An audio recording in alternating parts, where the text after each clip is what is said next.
Hola, ¿qué tal? ¿Cómo les va? Soy Andrés Oppenheimer. Gracias por estar con nosotros. Hoy vamos a empezar el programa hablando sobre el primer aniversario de la muerte de Fidel Castro en Cuba y el anunciado retiro del presidente cubano Raúl Castro como presidente del Consejo de Estado y el Consejo de Ministros en febrero próximo.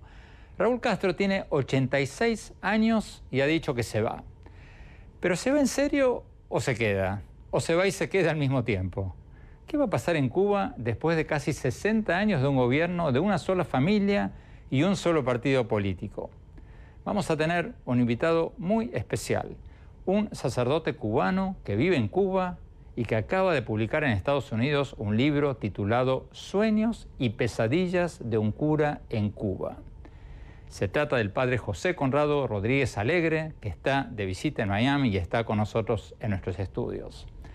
Y para analizar lo que nos cuente, nos va a acompañar el escritor y periodista cubano Carlos Alberto Montaner, analista político de CNN, autor de varios libros, el más reciente titulado El Presidente.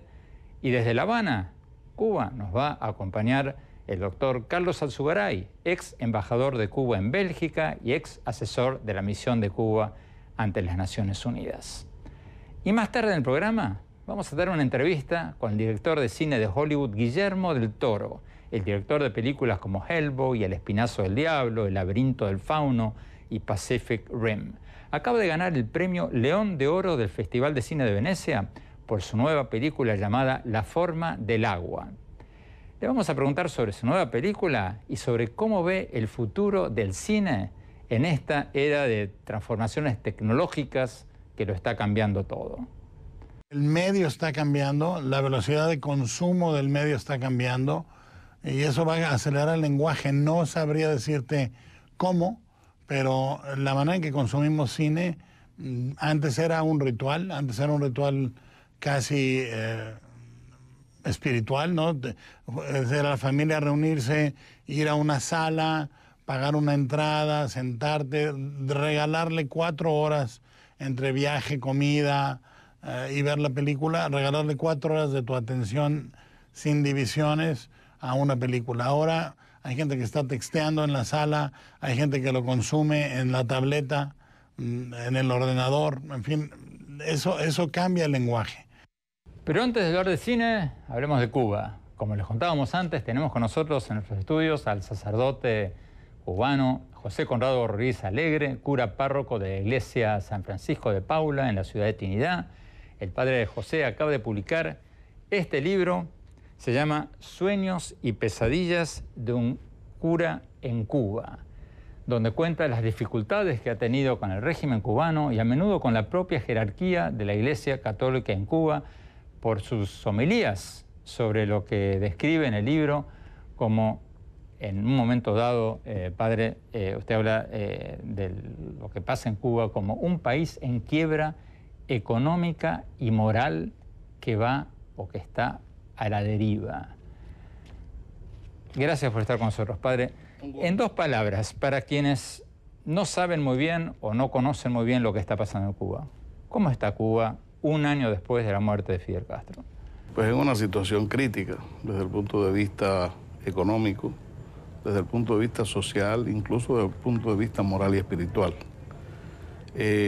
Yo noto un gran cansancio en la gente y al mismo tiempo la angustia de no ver futuro, la desesperanza, que es un poco la clave fundamental de la, digamos así, de la idiosincrasia criolla en este momento. Hasta ahora la válvula de escape para esa desesperanza era irse a Miami. Ahora, con el cierre de la inmigración a Estados Unidos, ¿cómo se canaliza esa desesperanza? ¿Qué dice la gente? ¿Qué hace la gente? ¿Qué es lo que se dice en la calle? La gente se quiere ir aunque sea a Haití, es decir, a donde sea. Y es un poco, desgraciadamente, la única puerta de salida que la gente ve a su propia situación y a la situación del país. Pero realmente un país no puede vivir a base de que la gente resuelva su problema yéndose. Hay que ver cómo nosotros resolvemos los problemas de nuestro país y la gente puede vivir en él. El anuncio del presidente Raúl Castro de que se retira en febrero, ¿eso no abre cierta esperanza entre alguna gente de que puedan cambiar las cosas? No. ¿O no creen que se vaya? Yo creo que la gente no espera nada de cambio, ni a mí me parece que la gente no cree que vaya a pasar algo especial.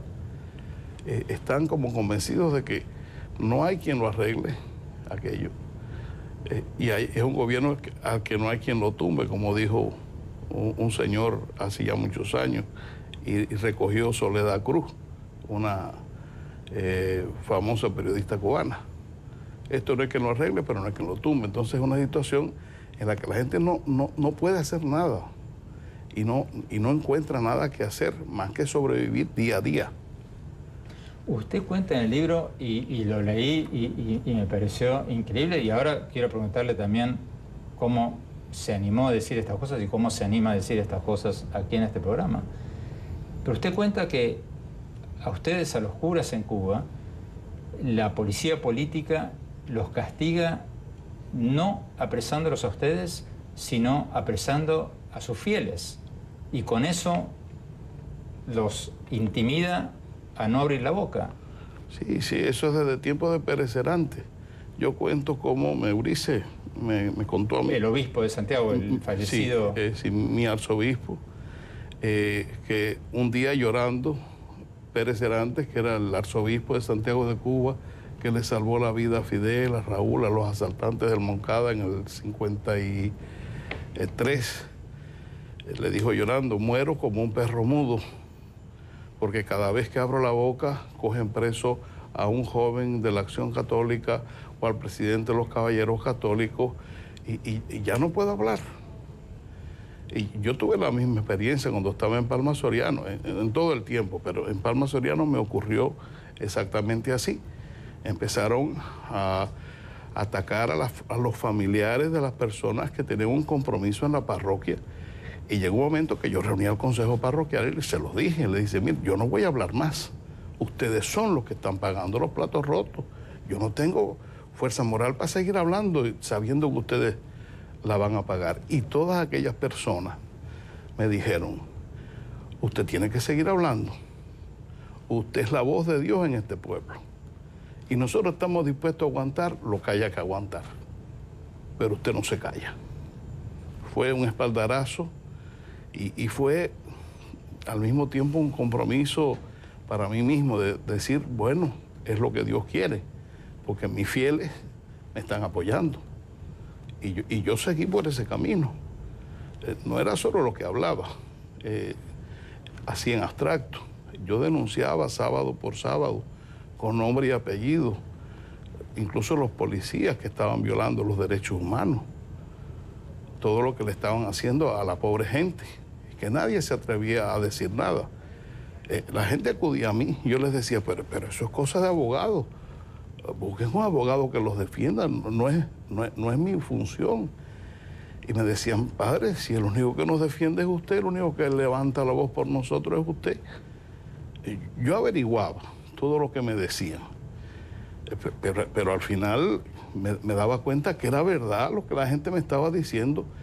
Y una vez que yo sabía que era verdad, yo en la homilía, después de la homilía, del sábado por la noche en Palma o del domingo en Contramaestre, decía: el teniente fulano ha hecho tal cosa con fulano de tal. Y han hecho esto, han hecho lo otro. Y no podemos permitir que estas cosas sucedan, por lo menos que se sepa, y que no estamos de acuerdo. Usted va a volver a Cuba en pocos días, a su parroquia. Mañana. ¿Cuál va a ser la reacción del gobierno cubano cuando vean este programa? ¿Y cuál va a ser la reacción de la Iglesia, de sus superiores? Bueno, yo creo que se han ido acostumbrando unos y otros, ¿no? Y el gobierno pues enseguida llaman al nuncio, al obispo, le dan las quejas de mí, en fin, lo que han hecho siempre. Me imagino que lo volverán a hacer. Mi obispo es un hombre, ni siquiera es cubano, es español, pero es un hombre muy respetuoso. Y él entiende que yo como cubano pues tengo mi mirada de la realidad y mi sentido de responsabilidad con relación a lo que está pasando. Pero en el pueblo. anteriormente, por lo que cuenta en el libro, lo han llevado al ostracismo interno o lo han mudado a parroquias cada vez más alejadas. No lo han puesto en el centro de La Habana. No. La iglesia funciona a nivel local.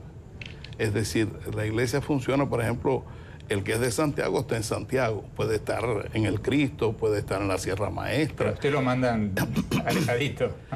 No, en realidad no me mandaron. Yo pedí ir, por ejemplo, cuando me quitaron la última parroquia que yo tuve, Santa Teresita, que el obispo me la pidió, yo dije, está bien, llevo 13 años en esa iglesia, es normal que haya cambio, ¿no? Y él me ofreció quedarme estudiando en una casa en Vista Alegre, por cierto, a 3 cuadras de la casa donde parece que va a vivir Raúl en Santiago de Cuba. Le están preparando la casa allá. Y él me dijo, te vas a estar bien cómodo con aire acondicionado. Pero sin parroquia. Pero sin parroquia. Yo le dije, no, yo quiero ir a Remanganagua, que es una forma en Cuba de decir, vete a Remanganagua, es una forma de decir otra palabra, ¿no? Se sustituye la palabra por Remanganagua. Pero es que yo fui párroco de Palma, Soriano y Contramaestre, y atendí a Remanganagua. Sí. Es un pueblecito donde estuvo enterrado Martí. O sea, yo quiero una parroquia, y se la dieron al final. No, me dijo que no, que tenía que ponerme a escribir libros. Tenemos que ir a un corte. Cuando volvamos, vamos a La Habana a hablar con el ex diplomático cubano Carlos Alzugaray. Y después, Carlos Alberto Montenegro. No se vayan, ya volvemos.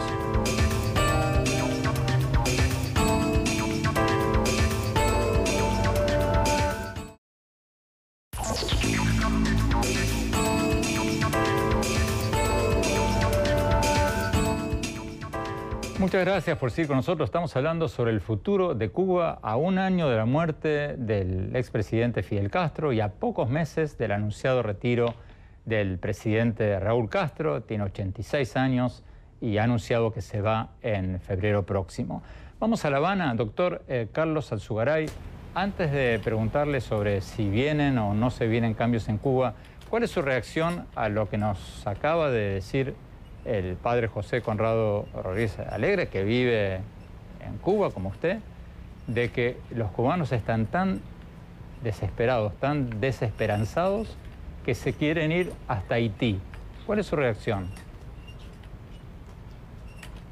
Bueno, efectivamente yo no comparto ese criterio, esa es la visión del padre Conrado, respetable su visión, la mía no es esa. Yo conozco decenas y decenas de hombres y mujeres jóvenes que están dispuestos a seguir trabajando aquí. Obviamente el atractivo de tener una gran ciudad norteamericana a solo media hora y haber tenido durante años la facilidad de poder seguir allá, es un atractivo muy grande. Eso pasa en todas partes del mundo, donde hay cerca un país subdesarrollado y un país desarrollado. Pero hay gente aquí en Cuba que está dispuesta a seguir trabajando. Yo formo parte de varios proyectos. Yo colaboro con Cuba Posible, soy miembro del Consejo de Dirección de Cuba Emprende, que por cierto funciona en el Centro Félix Varela de la Iglesia Católica, y ahí todos los días van decenas de muchachos, de hombres y mujeres jóvenes a prepararse para emprender un negocio, etcétera. Por supuesto, hay discusiones, el país tiene una situación económica difícil, pero yo no creo que la desesperanza es lo que prima. Doctor Alzugaray, ¿qué opina usted, cómo ve usted los anunciados cambios en Cuba? ¿Usted cree que Raúl Castro efectivamente va a dar un paso atrás y se va a retirar como dijo que iba a hacer en febrero próximo? Bueno, para mí no cabe la menor duda. Yo me sorprendo un poco del escepticismo, que inclusive lo hay aquí en Cuba. El otro día yo estaba conversando con 3 personas que me insistían que eso no iba a pasar. Yo creo que todos los indicios están ahí. Si se va al discurso de Raúl Castro hace 5 años, en la primera sesión de la Asamblea Nacional de este último periodo de sesiones de la Asamblea Nacional, de esta última legislatura, ahí está dicho claramente todo el proceso, cómo va a pasar, y efectivamente se ha estado preparando. la persona que tiene las mayores posibilidades de ser el presidente es Miguel Díaz-Canel. Yo estaba revisando su biografía hoy, por cierto, en Wikipedia, y es un hombre que ha estado preparándose, que ha tenido una carrera política ascendente, de dirigente de la Juventud Comunista a primer secretario del partido en 2 provincias importantes del país, Villa Clara, que es su provincia natal, y Holguín, y al mismo tiempo ha ocupado cargos en la dirección del gobierno, ha sido ministro de Educación Superior, ha sido vicepresidente del Consejo de Ministros. En general, la opinión que hay sobre Díaz-Canel es positiva. Yo diría que es algo paradójico, como hay escepticismo, y sin embargo el señor Díaz-Canel probablemente sea uno de los políticos mejor preparados para asumir la presidencia del país, si pensamos que en la preparación de toda persona que va a asumir una presidencia presupone una experiencia política sostenida. Él la ha tenido. Se habla mucho de los resultados que tuvo en la provincia de Villa Clara, donde, por ejemplo, él, mucho antes de que se hablara de Mariela Castro, él promovió el Mejunje, que era un lugar de actividad cultural desarrollado por la comunidad de intelectuales de Villa Clara, autónomamente, sin que fuera el partido quien lo dirigiera, y Díaz-Canel apoyó esa iniciativa.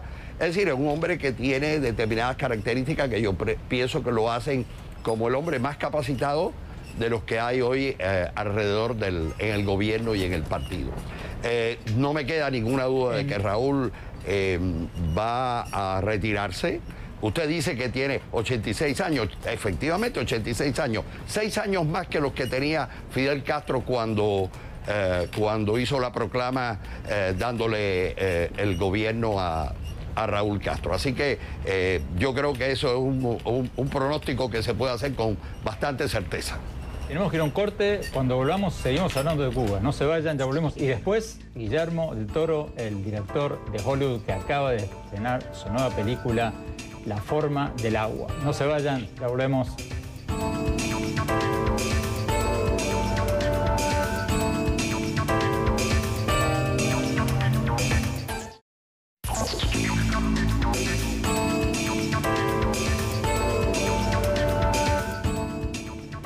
Muchas gracias por seguir con nosotros. Estamos hablando sobre el presente y el futuro de Cuba a 1 año de la muerte de Fidel Castro y a pocos meses, semanas, del anunciado retiro del presidente Raúl Castro en febrero próximo. Estamos con el padre José Conrado Rodríguez Alegre, autor del libro Sueños y pesadillas de un cura en Cuba, y con nuestro colega, el escritor Carlos Alberto Montaner. Carlos Alberto, ¿cómo ves lo que acaba de decir el doctor Carlos Usugaray en Cuba, de que se va efectivamente Raúl Castro y de que lo va a suceder Miguel Díaz-Canel, que él describió como un hombre competente, preparado? Bueno, yo creo que es verdad que se va. Yo creo que Alzugaray tiene razón. Alzugaray además es la cara noble de ese régimen, de esa dictadura. Yo creo que lo defiende bien sus posiciones y además lo hace con mucho respeto. Eso me parece muy bien. Y creo que tiene razón, se va Raúl Castro y probablemente sea Díaz-Canel quien lo sustituya. ¿Qué se sabe de Díaz-Canel? Bueno, lo que se sabe es que es un ingeniero que no tiene ninguna participación en el pasado heroico de la revolución, de la lucha contra Batista, que no, por razones de edad, que no participó en las guerras africanas, que... Es decir, en todos los elementos donde se construyó la leyenda del castrismo, ahí no estuvo Díaz-Canel. Es un aparachic muy hábil, un hombre inteligente, un ingeniero que puede ser que tenga una cierta habilidad para la gerencia. Pero a mí lo que no me gusta de Díaz-Canel es que se sintió obligado a decir que era una especie de Stalin, que era una especie de conservador de las esencias de la revolución, porque todo el mundo, y ahí es donde yo discrepo de Alzugaray, que por cierto fue mi compañero de estudios. Donde yo discrepo de Alzugaray es en donde dice, o cuando él dice que él conoce mucha gente que está con la revolución. Realmente en Cuba ocurre lo mismo que ocurría en la Unión Soviética, que después de 60 años, o casi 60 años de dictadura, no queda prácticamente nadie que crea que ese sistema puede traerle la prosperidad o la felicidad a los cubanos. Por eso los cubanos se tratan de ir, por eso los cubanos están desesperanzados, como dice el padre José Conrado, que tiene toda la razón. Por eso hay tanta desilusión y por eso en el pasado, en 2 oportunidades que yo sepa, el propio Alzugaray ha sido purgado por el régimen y ha sido apartado de sus cargos como consecuencia de su talante más democrático. Padre José Conrado, pero ¿qué hay de quienes como el doctor Alzugaray tienen esperanzas de que el régimen se pueda regenerar desde adentro? Por ejemplo, él mencionaba Cuba Emprende, este programa para enseñar a la gente a ser capitalista o a tener pequeños negocios. ¿Cuál es su experiencia? Mi experiencia es que en mi parroquia, allá en Paula, teníamos para toda la ciudad de Trinidad Cuba Emprende. Fueron llamando uno a uno a los alumnos y amenazándolos con quitarles sus patentes de trabajo por cuenta propia o sus negocios, amenazándolos. Y nos cerraron una exitosísima experiencia que la gente agradecía y que la gente disfrutaba extraordinariamente, porque se les enseñaba verdaderamente a prepararse para vivir por sus propios medios y de la mejor manera. Padre, el Internet, Twitter, Facebook, todo eso, ¿no está haciendo mella en Cuba? ¿No está haciendo que la gente, por primera vez en 60 años, pueda ver lo que está pasando en el mundo? Yo creo que sí, es decir, pero el acceso no siempre es fácil. O sea, yo sé que Cuba tiene el menor nivel de acceso a Internet, creo que junto con Haití, en América Latina, pero últimamente creo que lo han ampliado un poco. El problema es que la gente está interesadísima y busca, y la gente trata de enterarse de lo que pasa afuera, de tener una vida normal que puede tenerse en cualquier país del mundo, pero las limitaciones... Es muy caro. Sale caro y es difícil. Yo mismo te paso mucho trabajo porque Trinidad es una ciudad en la que hay muchos turistas, además de los cubanos, tratando de utilizar un medio que es muy reducido. Entonces, es quedarte horas en el parque, yo lo puedo hacer desde mi casa porque vivo frente a Texas. Pero la gente realmente es difícil. Padre José Conrado, mucha suerte. Me encantaría poder volver a hacer esto por Skype, como hicimos con el doctor Alzugaray, en 6 meses o unos meses, para que me cuente cuál fue la reacción a esta entrevista. ¿Cómo no? Lo haré con mucho gusto. Muchas gracias Carlos Alberto Montaner, muchas gracias doctor Alzugaray. Vamos a un corte y ya volvemos con el director de cine Guillermo del Toro. No se vayan.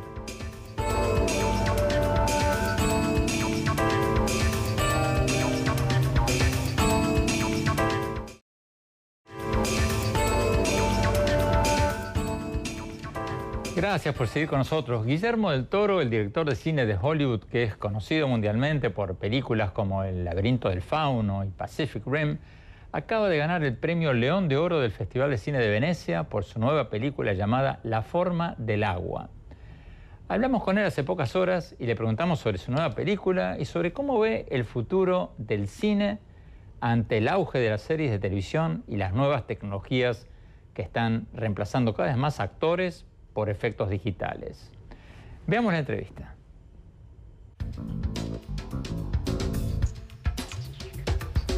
Guillermo del Toro, muchas gracias por estar con nosotros y felicitaciones por el premio León de Oro del Festival de Venecia que acabas de ganar por tu nueva película The Shape of Water, La forma del agua. Cuéntanos un poco de esta película. ¿Cómo la describirías? ¿Es una película de ciencia ficción, una película de espionaje o una historia de amor? ¿Cómo la definirías? Es todo eso y más. La realidad es que la película, la mejor manera de describirla es que es un cuento de hadas para tiempos problemáticos, ¿no? Para un momento problemático que estamos viviendo. Es una película, una fábula sobre el amor o una fábula sobre identificarte con el otro. En una época en que normalmente el mensaje es que hay que tenerle miedo o rabia al otro, la película busca el encuentro entre personajes. Para que quienes nos estén viendo tengan una idea, se trata de una historia ambientada en 1962, en medio de la Guerra Fría, en que el ejército de Estados Unidos encuentra un monstruo anfibio en el Amazonas, lo lleva a un laboratorio secreto en Estados Unidos y allí, bueno, se enamora de él una empleada de limpieza que es muda y bueno, ahí entran en juego los espías rusos y se arma la de San Quintín. ¿Tú te inspiraste en La Bella y la Bestia o en King Kong o de dónde surgió la idea para esta película? Realmente la King Kong es una variación de La Bella y la Bestia. La inspiración viene tanto de cuento de hadas como de muchas vertientes del cine de espías, musical, melodrama, comedia. Es una película que celebra las emociones, celebra una riqueza de imagen muy grande, una belleza enorme, que viene tanto del cuento de hadas como de una película de género. La idea era entrar no por la puerta grande con espías y con científicos, sino entrar por la puerta de servicio con los aseadores, los limpiadores de baños, la gente que limpia los pisos, que es una decisión creativa muy importante, porque entonces ya no estás viendo la historia con mayúsculas, sino estás viendo la historia vista desde la calle, digamos.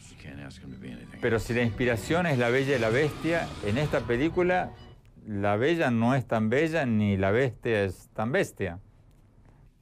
Bueno, la idea era quitarle ese rollo que me parece muy enfermo, en que la princesa de un cuento de hadas tiene que ser una princesa perfecta, limpia, inocente, ¿no? Hacerla un personaje de andar por casa, un personaje que te puedes encontrar en el autobús, que te puedes encontrar en la calle, pero a la vez su cara, su belleza es extraordinaria de una manera diferente. Y la bestia no se transforma en príncipe, no se domestica, sigue siendo una esencia bestial, pero bellísima, porque lo que se revela gradualmente en la película es que esta criatura es un dios elemental del agua.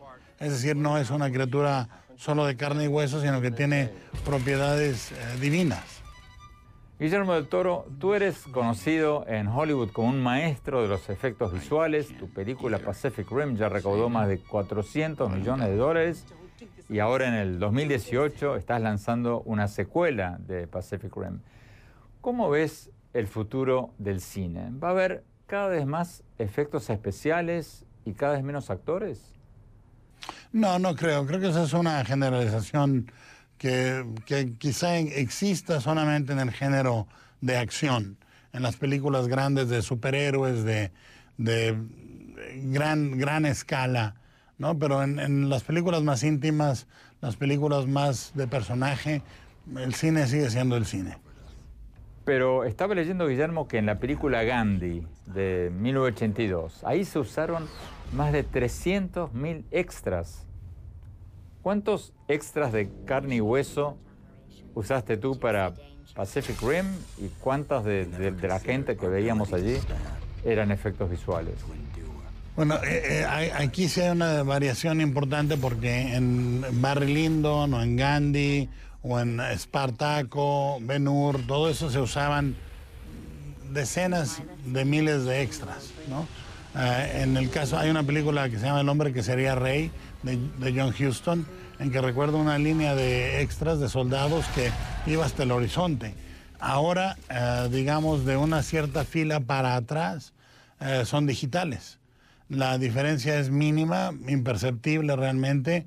El público lo acepta, y si lo hicieras con extras reales, el público creería ya que son digitales. Es decir, hay una malicia digital, digamos, en que la gente piensa que todos los efectos son digitales. La criatura, por ejemplo, en la forma del agua, hay gente que dice es una criatura digital. No, es un traje esculpido, pintado, un efecto de maquillaje extraordinario con retoque digital, pero los extras sí ahora en Pacific Rim fueron 1,000, 1,500 en las escenas más grandes, y lo demás era digital. Pero, por ejemplo, cuando una película tuya muestra una multitud en un estadio, ¿cuánta gente es de carne y hueso y cuántos son personajes digitalizados? Bueno, siempre la línea de extras que está más cerca del lente de la cámara va a ser de carne y hueso.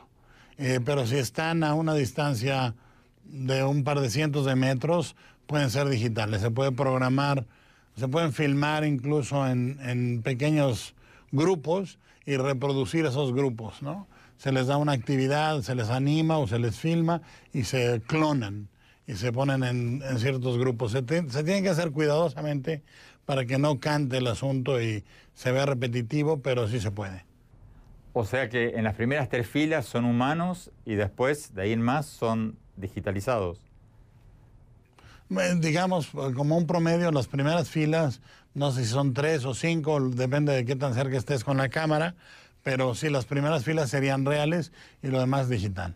Guillermo, vamos a ver cada vez más actores digitales, como el caso de Paul Walker, el protagonista de Fast and Furious, de Rápido y Furioso, que siguió actuando después de muerto gracias a la digitalización de su cara que había hecho el estudio. O sea, él se murió y el estudio siguió rodando con los efectos que habían filmado de su cara. Vamos a ver cada vez más actores digitalizados.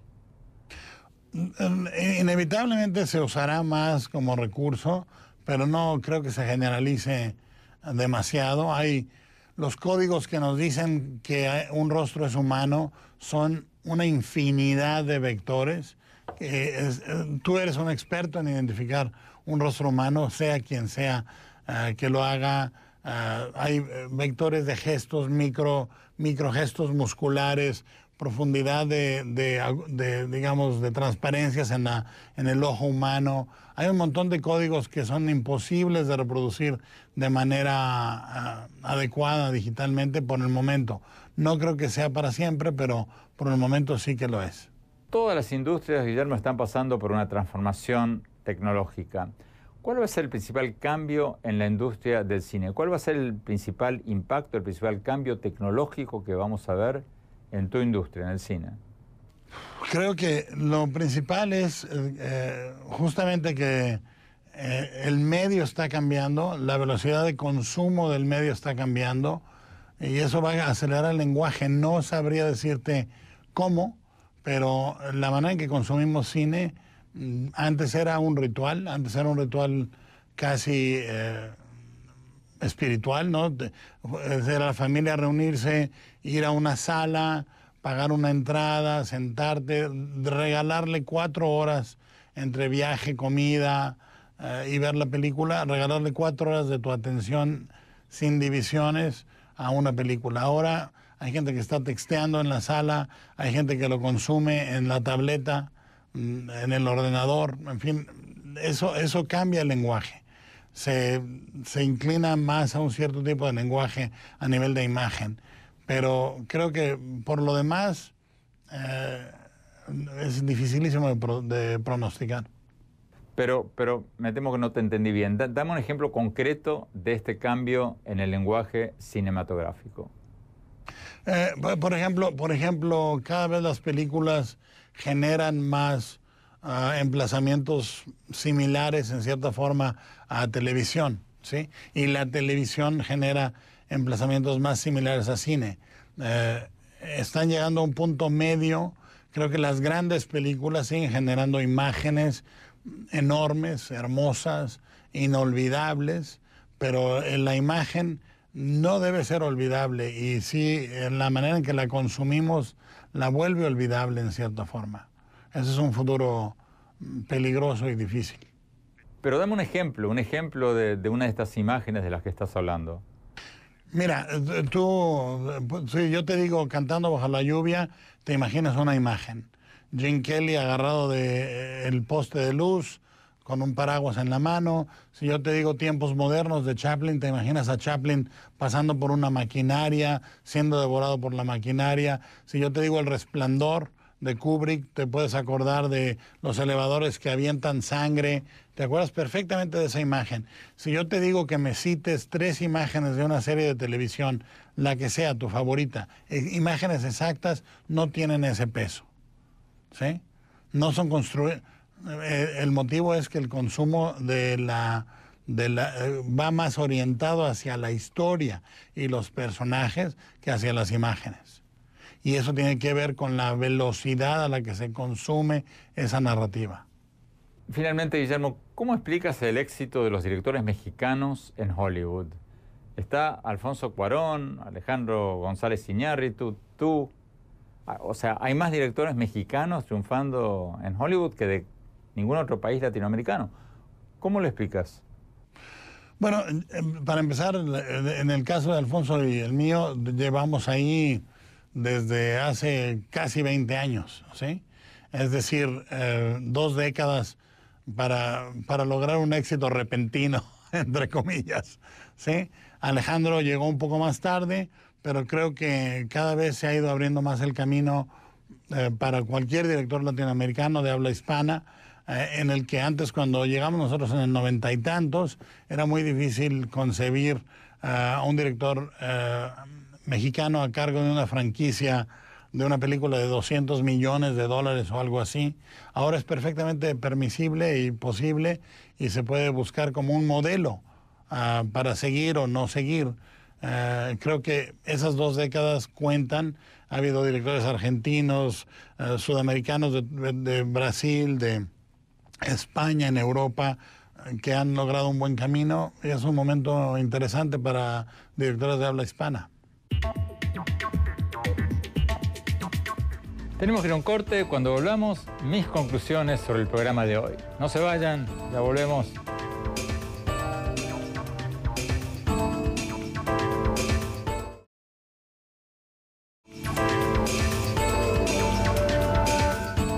Muchas gracias por habernos acompañado y no se olviden de visitar nuestra página web andresopenheimer.com. Si se registran ahí, van a poder recibir por email todas las columnas que escribí para el Miami Herald, que escribo para el Miami Herald, y nuestros últimos programas de televisión. Les recuerdo la dirección, es andresopenheimer.com. Y por supuesto, los espero en mi página de Facebook, Andrés Oppenheimer, y en mi Twitter, @OppenheimerA, mi apellido y la primera letra de mi nombre. Bueno, mi opinión sobre el aniversario de la muerte de Fidel Castro y el futuro de Cuba, el tema del que hablamos al principio del programa. En días recientes hubo muchos homenajes a Fidel Castro de parte del gobierno de Cuba, del gobierno de Venezuela, del gobierno de Bolivia y de los así llamados movimientos sociales en muchos otros países. En Argentina, una organización llamada Movimiento Argentino de Solidaridad con Cuba construyó una réplica gigante de la gorra de Fidel Castro, tenía como 1,5 metros de alto, y la envió a la isla en homenaje al difunto presidente. Y en todos estos homenajes se lo describió a Fidel Castro como un valiente, como el hombre que se rebeló ante el imperio estadounidense y nunca claudicó de sus ideas. ¿Pero fue realmente un valiente? En una columna que escribí hace algún tiempo en el Miami Herald, me hice varias preguntas al respecto. ¿Es válido decir que fue un valiente, un presidente que no permitió una elección libre en 57 años?